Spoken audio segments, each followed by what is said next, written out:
Hello, YouTubers, friends, compatriots, bootlickers, shills, dead slayers, peasants, vassals, minions.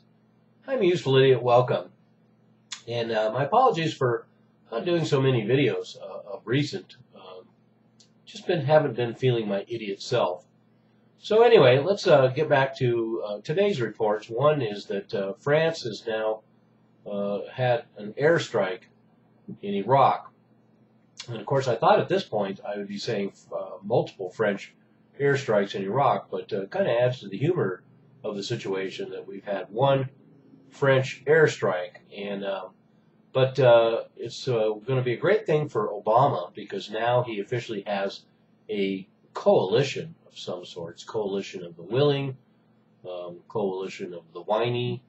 But anyway, we're going to have France now join in the airstrikes, or so it would appear.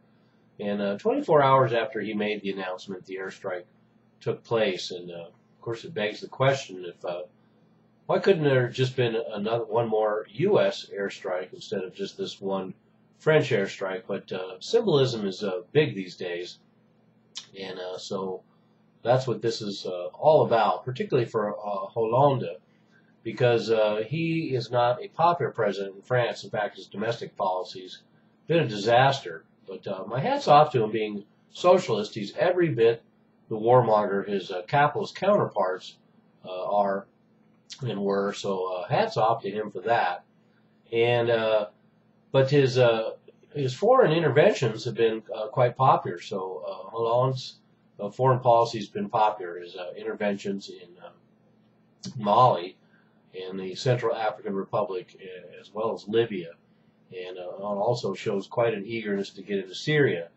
And of course, getting France involved in a war will help distract the populace from the fact that France is in a depression and its economy is in a shambles, and there's a lot more damage to come. But let's get back to the big picture of so now we have the so-called coalition. We have Arab states funneling lots of money, and then we're going to have Western powers supplying weapons, and surprisingly, Germany has joined in the fray. So now we have Germany, the UK, the US, France, Iran, and a number of other players all supplying arms to the Kurds as well as the Iraqis. And so that'll be good for France's economy too. Every little bit helps.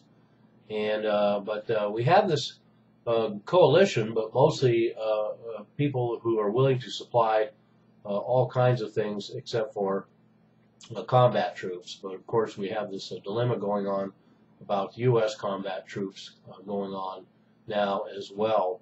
Obama kicking and screaming that there will be none, although we already have 1,600 in the field, or in Iraq now, and a lot of reports coming that they're already in the field. And time will tell, because as Obama has pointed out, this is going to be a war that's going to last a while. And so France has put their toe in the water and showed that they're going to be part of the coalition. And they are testing the waters, and then we'll also see the United States and France probably testing the waters in Syria as well, and maybe France. We'll get around to them. And so now we have the frightening duo of the United States and France against ISIS. I'm sure ISIS is getting very nervous already. I'm a useful idiot. Don't you be one too.